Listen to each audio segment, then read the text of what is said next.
Donc, tout ce qui est thérapie à deux ou en groupe ou autothérapie, on est rendu dans l'étape de l'autothérapie, c'est un chemin extrêmement précieux qui conduit vraiment à des guérisons avec toutes les prises de conscience qui découlent, parce que comme vous l'avez peut-être écouté dans ma conférence sur la psychologie multidimensionnelle, on est bâti comme une poupée russe, on a tous nos corps d'énergie qui s'emboîtent l'un dans l'autre, et la maladie arrive dans le plan physique parce qu'il y a eu des disharmonies dans les autres corps au préalable.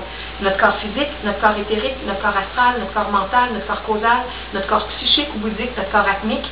Donc, l'esprit divin, l'âme divine, l'âme humaine, la pensée, l'émotivité, la vitalité ou la sexualité et l'activité physique. C'est toute une séquence énergétique du subtil au dense.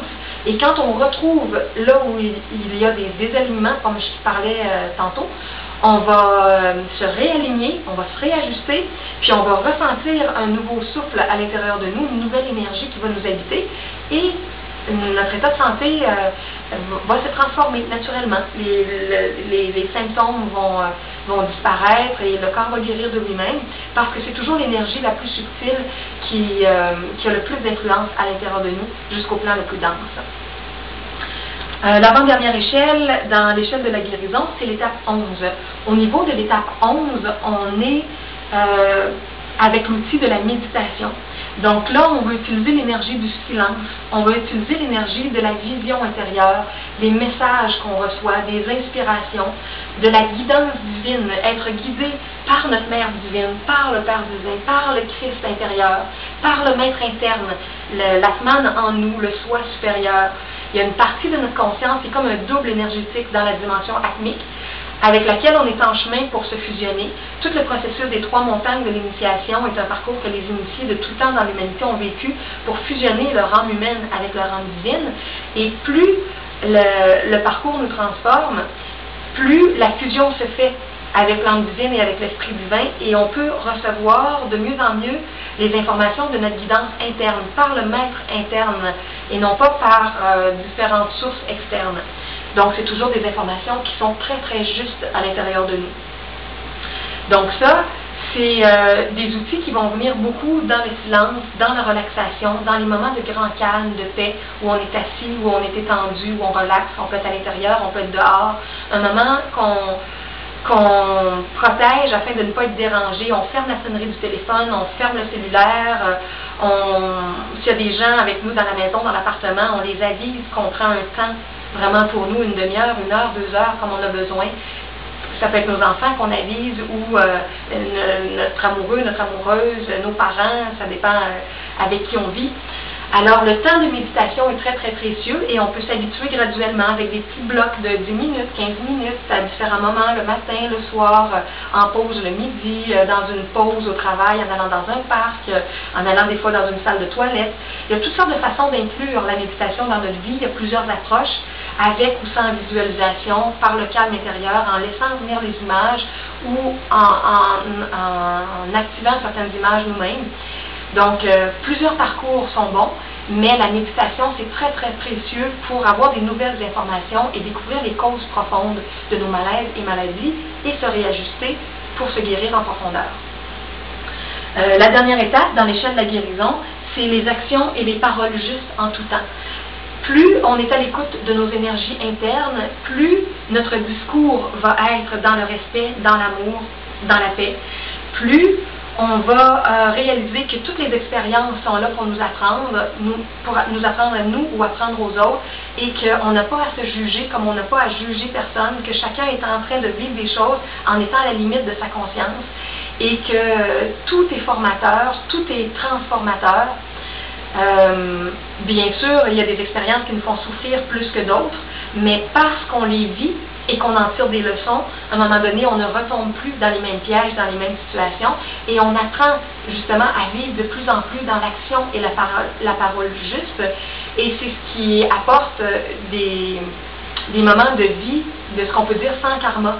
Quand on est vraiment aligné avec notre essence interne, avec la partie lumineuse à l'intérieur de nous, on est en accord avec les lois cosmiques et on n'attire plus toutes sortes de formes de karma dans notre vie. Donc, c'est vraiment ce qu'on appelle parfois le dharma, la récolte des choses qui sont harmonieuses, lumineuses, positives, des relations saines, des relations positives, Donc notre vie change. Plus on est dans la justesse, plus les conséquences vont être harmonieuses dans notre vie.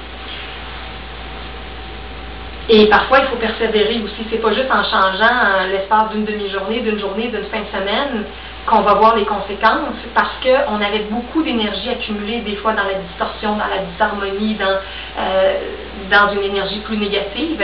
Et c'est comme des rayons laser à l'intérieur de nous. Toutes ces énergies-là qu'on porte, c'est des charges d'énergie comme des rayons laser. Et la charge la plus forte, c'est elle qui va donner la nouvelle couleur à notre vie, à notre corps, à notre santé. Donc, quand on commence à retourner nos énergies pour les réharmoniser, parfois on a une grosse charge derrière et ça peut prendre un certain temps pour que toute notre force énergétique, notre rayon laser, revienne vraiment un rayon plus pur. Donc, c'est précieux de se donner du temps dans cette démarche-là. Et pour compléter maintenant, je vais vous parler brièvement des différentes approches de thérapie qu'on peut utiliser en groupe ou en individuel. Bon, d'abord, à deux, il y a tout ce qui est au niveau de la sexualité tantrique. Je ne rentrerai pas dans les détails parce qu'il va y avoir une conférence sur ça. Mais l'énergie qu'on va chercher dans le massage tantrique en couple, dans la sexualité tantrique, c'est extraordinaire, c'est extrêmement puissant. Il y a peu de choses qui ont cette puissance-là. Alors, ça transforme notre sexualité et ça transforme nos autres dimensions de vie. Ça, c'est les guérisons au niveau sexuel, au niveau du rajeunissement aussi. C'est un élixir de vie, la sexualité tantrique, un élixir de vie et de jeunesse. Ensuite, au niveau plus émotif, il y a tout ce qui est dans l'énergie du pardon. Parce que dans les émotions, ce qui nous fait énormément souffrir, c'est les accusations de nous-mêmes, des autres, le jugement, à quel point on va se dénigrer les autres. Toute cette énergie-là nous alourdit, nous fait souffrir. On a besoin de retrouver des états d'innocence, de percevoir les autres dans leur innocence, d'être dans le présent et non pas dans le passé avec nous-mêmes et avec les autres, se pardonner et pardonner. L'enseignement du cours en miracle peut être un outil très précieux. Le voyage de guérison de Brandon Bays est très précieux aussi. En anglais, c'est The Journey. Si vous ne trouvez pas les liens sur mon site web, écrivez-moi à juliemontréal@gmail.com et je vais vous envoyer les liens sur mes sites pour que vous ayez les informations détaillées sur ça. Donc ça, c'est tout le côté plus émotif qu'on va travailler. Et plus on va revenir vraiment dans l'amour et dans le pardon profond, dans la compréhension de comment on a aimanté les situations de vie. À un moment donné, c'est même plus du pardon. On n'a pas besoin de pardonner parce qu'on comprend comment on a attiré tout ce qu'on vit. Et là, émotivement, on rentre dans un autre état et c'est un état guérisseur. La thérapie aussi, c'est au niveau mental. Au niveau mental, tout ce qu'on fait au niveau du déconditionnement est très, très précieux. Mais entre autres, il y a tout le travail qui est enseigné par Byron Katie. Mon site, cedriconeweb.fr/Byron Katie, BYRONKATIE. C'est des notions là, très, très, très riches pour comprendre avec quatre questions de base, un revirement dans la pensée et on peut se guérir mentalement de choses qui nous faisaient souffrir depuis des années et des années et des années. Donc, je vous encourage à regarder les vidéos, entre autres, de Byron Katie qui sont gratuites sur le web, et de vous procurer ces livres. Il y en a 3 qui sont traduits en français. Aimer ce qui est, j'ai besoin que tu m'aimes, est-ce vrai, changer vos pensées, changer le monde. Et il y en a 2 qui ne sont pas traduits encore. Who would you be without your story? Et A Thousand Names for Love. C'est magnifique. Et finalement, c'est toute l'approche spirituelle, c'est la dernière chose qui nous guérit.